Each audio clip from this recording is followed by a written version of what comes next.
It really goes without saying that 2020 has been an incredibly difficult year for the vast majority of us. On this channel, I've talked a few times about the struggles that small business owners like myself and my business have had to deal with in adapting to a completely new market this year and adapting to a new way of doing business and a new way of reaching customers. I have made 2 videos on this topic already. The first one was called "The Coronavirus Ruined 2020 for My Small Business," and the second one was about 5 ways I adapted to the quarantine as a small business owner.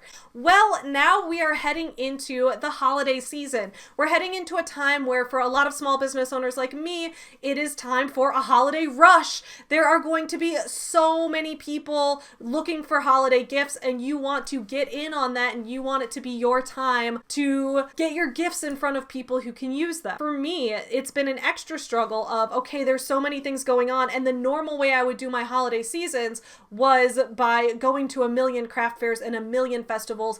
Every week it was like 2 or 3 festivals. I was doing them on the weekends. I was doing them during the week. I was doing them constantly, trying to get those holiday sales in addition to the promotions I was doing on my website. My small business, Forever Home Friends, primarily sold person to person. I like to meet people one-on-one and that kind of thing, and how online was kind of a secondary component for us, but that had to completely shift when the pandemic hit and when we needed to quarantine for everyone's safety. After I made that first video about 5 ways I adapted to the quarantine as a business owner, I realized that there were a lot more ways that were coming into play, especially during the holiday season. So I decided to make a second part to that video. So please stick around on this channel if you want to hear 5 more ways and 5 new things that I did to adapt my business to the continued quarantine during the holiday season. Hit you some nuts. There was lots of memes. Makes me wonder if I should take up lesbianism. Chicago. You guys asked for it. What's up, my fellow small business supporters? It's Savvy. Welcome back to Savvy Writes Books. If you are new to this channel, please don't forget to subscribe because every Monday and Friday at 11 a.m. Central, I put out new videos about books, writing, small business owner life, debunking MLMs and pyramid schemes, things like that, talking about entrepreneurship and being a creative person and a business person at the same time. Every Wednesday night, I also host the AuthorTube Sleepover, where a bunch of authors get together and get our writing done in a fun, relaxed sleepover style environment on a live stream. So make sure you join in on that if you want to get some writing done. During that stream, I'm working on my novel for NaNoWriMo, and I've got a few novels in the works. So stay tuned as more and more novel vlogs and writing vlogs and things like that come into play on this channel. Make sure to subscribe if you are interested. Also, I'll point out real quick that I'm wearing the Happy Holidays beanie.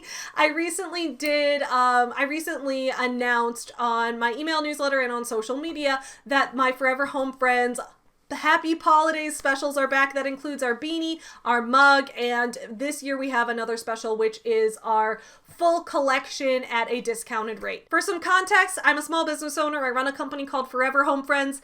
It is a small business that produces children's books, plushies, and toys and merch based on real rescue dogs and their journeys to getting adopted. We also donate 10% of our profits to animal shelters. This business has been growing over the past couple years, which has been really exciting. Now on to 5 things that I did to adapt to the quarantine as a small business owner during the holiday season. First of all, was shifting focus to my email list.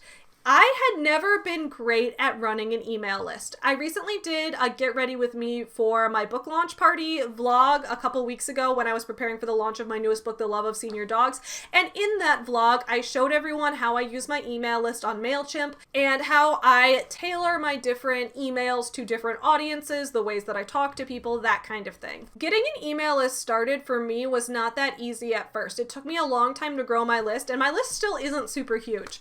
But what I originally did when I was first creating my email list was when I went to events, when I went to craft fairs, when I went to things like that and book signings and everything, I had a printed out list where I would say after everyone made a purchase, or even if they didn't make a purchase, I would say, hey, if you're interested in getting newsletter updates or emails about special offers and things like that or new products, then sign up for our Pup Dates email list, right? Updates about puppies is cute. So I had that as an option for people to sign up, and then I would add everyone's email to a spreadsheet. This is, first of all, this is the thing I had to learn to get past. This wasn't the good idea. I would add everyone's email to a spreadsheet, and then every week I would go to type up an email newsletter with updates in it, and I would just copy and paste everyone's email from the spreadsheet into the BCC thing, so obviously so no one else saw each other's emails, but I would paste it in there, and then I would write up an email in Gmail and send it out. Now that posed a few problems. One, whenever someone wanted to unsubscribe, they emailed me to tell me they wanted to unsubscribe, which always hurt my feelings a little, even though it shouldn't. You know, I unsubscribe from lists all the time. That's totally normal. And on top of that, I had no analytics. I had no way to see how many people were opening this, how many people were clicking on the links from people that opened it, where in the world were my most popular clicks coming from. I had no way to analyze that. So I ended up moving it over to MailChimp. And what I did on MailChimp was I set up a sign up form on my website where you could, you know, click to or enter your email address on the website to sign up. I'm currently in the process of trying to shift that into a pop-up form. So I have that on the website where people can sign up, and I also, in my description below, I have a link where you can click to go to a page where you can, on that link and on that page, sign up for the email list. So that was super helpful. The author tubers Lisa Daly and Caro Brown were incredibly helpful on this in a stream that they did about how to set up email lists, and they talked about some of the email list books that they'd read and that kind of thing, and their advice was super helpful. My friend RK Gold was also super helpful to me on this, and I'm going to talk about him in a future item.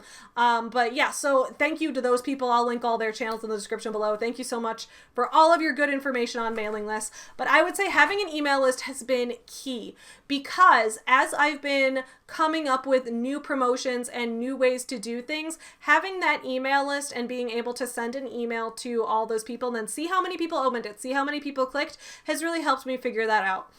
One thing I will note recently is that I hosted a virtual craft fair on my channel this past weekend, and it was a live stream. When I sent out emails inviting people to that were kind of like an invitation, you're invited to this virtual craft fair. When I sent those out, I had people replying to me being like, hey, I could share this on my social media if you want, and things like that. So having an email list is super important, and if you have one but you haven't figured out how to set it up on an email list service with analytics, I would say get on that. The next thing I did was get an SEO consultation for my website. So I am not an expert at SEO. For those of you who don't know anything about SEO, it stands for search engine optimization. The whole idea is that when you have a website, people can find your website in a few ways. One way is by typing your website into the address bar, right? But if people don't already know you exist, they're not going to type it into the address bar. So most new websites you're going to find through searching things on Google or through whatever search engine you use, or sometimes on social media and that kind of thing. But the main idea behind SEO is that you want your website to come up when people are searching for common things that they would search related to your website. So for example, I write picture books about dogs. So if someone's searching like gift ideas for people who like dogs into Google, or someone's searching best picture books about dogs or something like that, if you search those terms, I would want my website to come up near the top of the search results. And that's what the optimization is about. Because the farther up you get on the search engine results, you know, the more likely someone is to see it when they search. People often don't just go page and page and page through search results because they don't have time for that.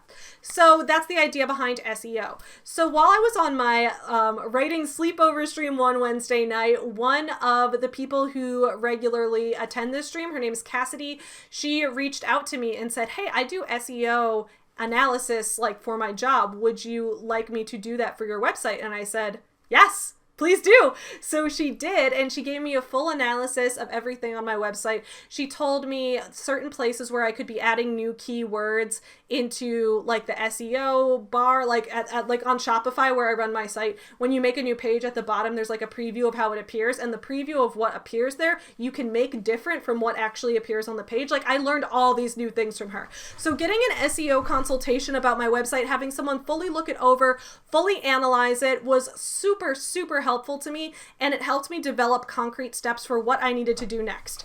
A lot of the problem I get with when I turn to try to find business advice is that I often don't know what to do next. Like if someone says, oh, you need to drive more traffic to your website. It's like, yeah, no shit. How? And then there's a lot of things you can try, but to get that consultation and be told your website isn't ranking in the top of these searches because you don't use these keywords enough, because you don't have enough pages for Google to, you know, recognize your site as continually active and things like that. To have like a set thing of like, here are the specific places where you can improve, here are some ideas for how, then I can take that and then brainstorm ideas from there and all of that. So an SEO consultation has been super helpful. The third thing I did was hire new employees. A lot of you probably saw on my social media that Forever Home Friends was going through a hiring process recently. I brought 2 new employees onto the Forever Home Friends team. Now, in my previous video that I did about adapting to the quarantine as a small business owner, I talked about how I hired a social media manager, and that's my friend RK. I hired him to be the social media manager. So I have a social media manager, but then I realized when I was talking to Cassidy about SEO for the website, I realized that one thing we could do to both make the site more active and insert more keywords in there was get a blog up on the site, a dog blog where we can post about dog stuff, and have some of these key posts that go up there that say things like, here's a post with like 5 great gifts for dog lovers. Now all those keywords are in there, and the more of that we can pile into the site, the higher it'll be up on SEO. The thing is, I don't have time to do every single one of these things. And this is where I really had to make a decision, right? Is in the past, as a small business owner, I've done everything myself. I've been like, you know what? I'm going to run all my social media. I am going to design all my products. I'm going to do all my marketing. I'm going to physically be there at every single event. For a while, I even considered hand sewing stuffed animals. Had to give up on that part. But those are some things that I've done. Like even when it comes to our accessories and toys, I 3D modeled those. I run every print of those on the 3D printer. I'm reloading the filament into the printer. So like I do the majority of my things. But as I've kind of ventured into this new world of online sales and online marketing, where there are people who specialize in that knowledge and know more about it than I do, and also will take direction from me to kind of take that direction and mix it with their own knowledge and use that to make something truly great, I decided to start budgeting for hiring new employees. So I recently hired a web content writer, which is primarily writing for our dog blog to get those posts up there, and also a web developer who helps me with code on Shopify to help customize the site, help make everything, you know, the smoothest and best user experience it can be. So hired those 2 new roles. I, have a price, I pay people, and we make it happen. So sometimes you have to hire some additional employees, and right now I am working on getting an Our Team page put together so people can see everyone's employees, because that was also something I learned from the SEO consultation, which is backlinks. The idea that if I want my website to rank higher, well, okay, if I list all of these people who are working on my team, and on my team are people who also work for other places, because, this is not a full-time job. I didn't hire anyone full-time. I hired people, contract work. And some of it's per project and some of it's hourly, depending on the specific role. But if I have these people and they all work other jobs and they all have other connections and they all have other things they link to, well, now I'm connected to those other links as well. So the more things you can connect to, the more your website isn't kind of like floating out on an island. Beyond that, I've talked in the past about how insanely extroverted I am, and it's really hard to be working on so many things by myself. So by hiring new people, it helps me stay accountable to get done everything I need to get done, because they can't get done what they need to get done if I don't send the material to them. If I don't have all the blog post ideas planned out, or I don't have a plan in place, I can't push that onto someone else. If I don't have, a plan for what needs to go up on social media and how I want to, continue that, I can't. If I don't have website goals for how I want the website to change, I can't give that to a person who's coding. So it's helpful for me to stay on track. It's like if I have a social media manager and I want them to share what our special deals are for the holiday season, then I need to spend time making graphics. I need to spend time, sit down and make it a priority to plan right now what the specials for the holiday season are. Let me tell you what they are real quick. We've got the Happy Holidays beanie. We've got the Happy Holidays mug. And right now we have a book and plushie set. So right, like our plushies are $25, our books are $10. So, you know, the 4 plushie characters and 4 books together. 4 plushie characters, $25 each, that's $100. 4 books is $40, plus we have the 5th book, The Love of Seeing Your Dog, so that's $50. So normally to get all the books and plushies would be $150. On our website, just until the end of December 2020, it is $130. So you save $20 if you get it all together. So if you're getting Christmas gifts for a lot of people, that might be a good thing to do. The 4th thing I did was to create new packaging. I love fun packaging. There's something really fun about unboxing something. You guys know that. I've done unboxing videos on this channel before. You've enjoyed watching them, that kind of thing. So I decided that if I wanted the experience to be really professional, I was going to create new packaging. For a long time, like since I first founded this business, one of our goals had been to have custom boxes that had our logo on them. I wanted to do like little dog crate boxes that you could get things in, or at least a box with a little window where you could see the plushie. Problem is, those are expensive. It ends up being more expensive than like the shipping cost sometimes. So it's like, I'm gonna lose money if I do this. So what I found were cake boxes. I went on to a restaurant site called Webstaurant Store. It's a site where it's like a restaurant bulk supplier. So if you run a restaurant, you could get your bulk silverware and stuff like that there. One thing they sold for bakeries were cake boxes. So I ordered 200 cake boxes, got them delivered, and then to customize them, I used the 3D printer to create a stencil of my company's logo. I got acrylic paints, like cheap acrylic paints at Target, and I got those little foam brushes, and I used painter's tape to tape down the stencil onto the box. Then I, put the little foam brush in, and then I dab it across the thing, and then I have my logo on all my boxes. Because they're cake boxes, they have a cute window at the front, but they are less expensive than cake boxes for other types of packaging. Plus, I put them into a cardboard box to ship them out to people anyway. Now they have such a fun look to them. I also went on Etsy and I bought some stickers that said, like, thank you for shopping small, tag us on Instagram with our handle on there. So I was able to support a small business on Etsy to buy their stickers, and I was able to put those on the box to remind people to review the products, but also to, have something additional and cute on the package. The 5th thing that I did was to vlog the process of everything. I love having this YouTube channel. I'm so grateful for this platform, and I'm so grateful to have people who are interested in watching this channel and watching what I do. So on this channel, I decided to show everyone the process as it's happening. I did a vlog that I put up the other week where I talked about my process of creating new packaging, of showing the process of getting the cake boxes and making the stencil and trying spray paint first and realizing that spray paint wasn't the right way to go and that maybe acrylic paint and foam brushes would be a better way to go. So that whole process I showed on camera so you guys could watch it and see how it unfolds. I think it's really fun to see small businesses behind the scenes, and I wish we had more of like a small business tube community. I think that would be really fun because I would love to watch other small business owners as they go through the process of creating something and marketing it and packaging it and all of that, and seeing what we can all learn from each other. So I vlogged that so everyone can see it, so everyone remembers it, and, to kind of create a little community around that. This video was brought to you by my Patreon supporters. Please check out their links in the description below. I just want to give a huge thank you to all of my Patreon supporters for supporting this channel, for supporting me as a creator, and for being a small business supporter. I love it so much.